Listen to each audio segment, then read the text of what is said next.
On your own. Remember, your role as a parent is to raise the self-awareness of your child. They need to be more aware of what's happening around them. And in addition, who can do technique number 2? This is a really easy one. But you have to say it in the tone that you would say it to the child when you come home after a long day's of work. Who could do that? Yes. I don't know if you noticed, does this place look like a marble hit it? Okay. No. This is a marble hit this place. No. Do you see? No. Describe how you feel. How you feel. How do you feel? Yes. I'm frustrated. Oh. You come home. You're in the kitchen. I'm frustrated. Looks up. What?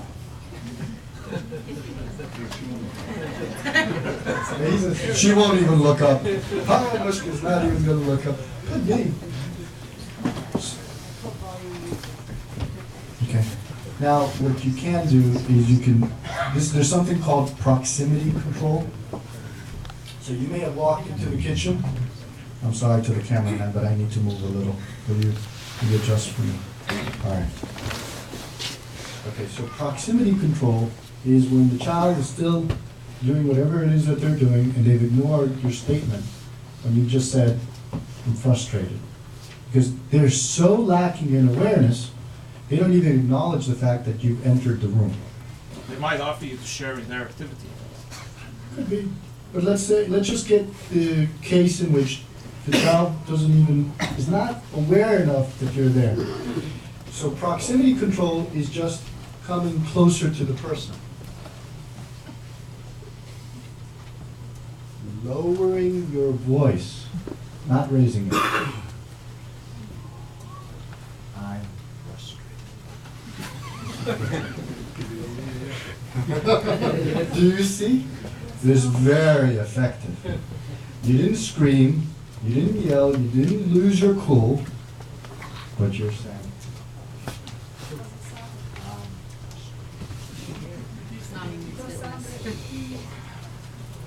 That will get her attention.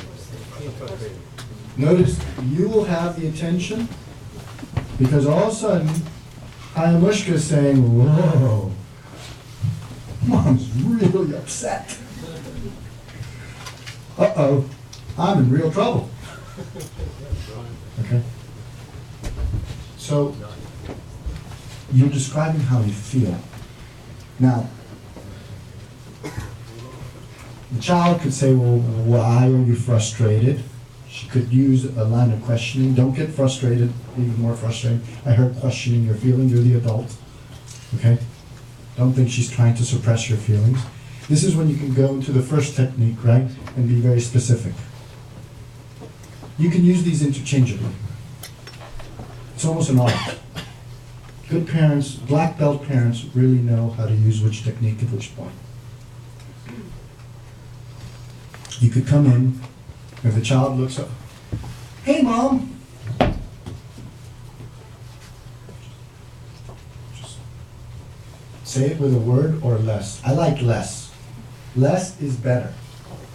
The less you say, the more effective you are.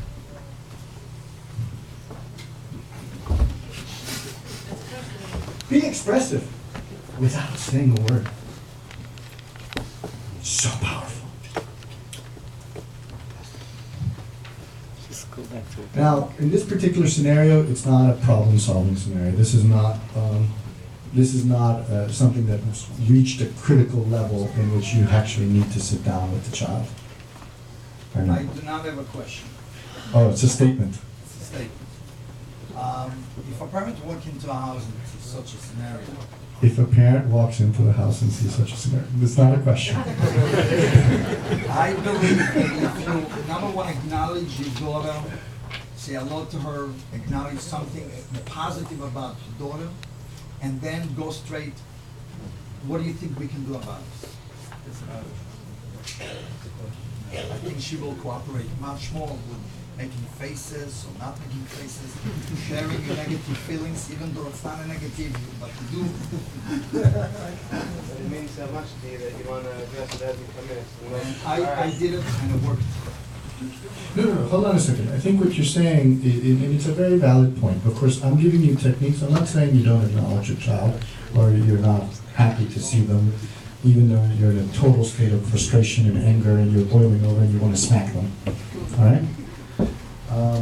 I'm just trying to be very human about the situation. You can, of course, say, "Hello, my wonderful Chayonushka. It's so good to see you." Said no sarcasm. And that's exactly the point. You have to be very careful because you have to be true to the feelings that you're feeling at the moment, and you have to be genuine with them. That doesn't mean that you're hitting them, you're screaming at them, you're yelling at them. That's not what I'm saying. What I'm saying, however, is be genuine with yourself. The more genuine you are, in turn, your children will be genuine with you. Because if you're not genuine with them, eventually they won't talk with you. And they will ignore you. And they won't want to talk with you. You also see after a week of doing this, aw shucks, Tati just walked in. Could be. Could be. Now I'm going to share with you, none of these techniques are foolproof. None of them is a guaranteed or a silver bullet. There's more ammunition that you have to be able to be an effective parent.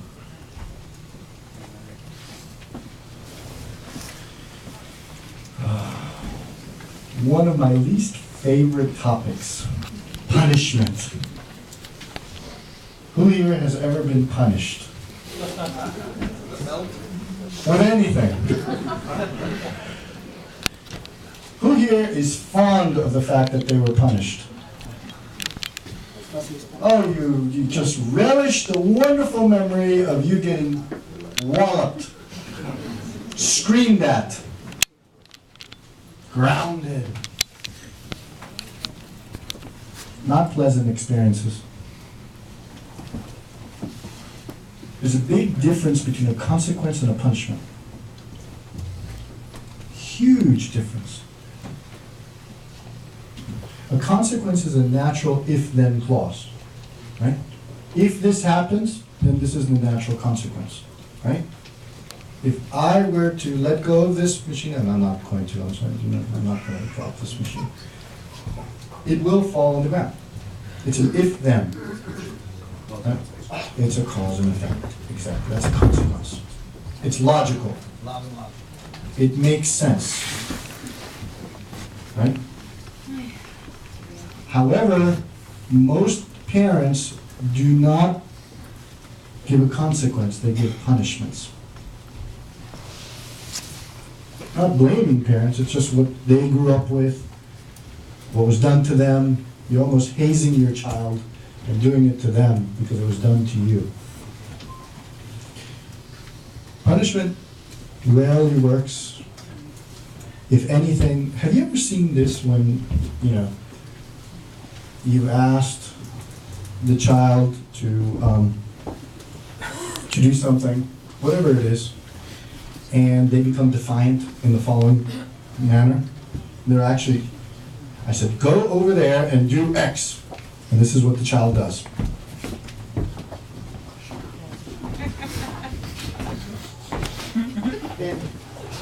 They are moving so slowly.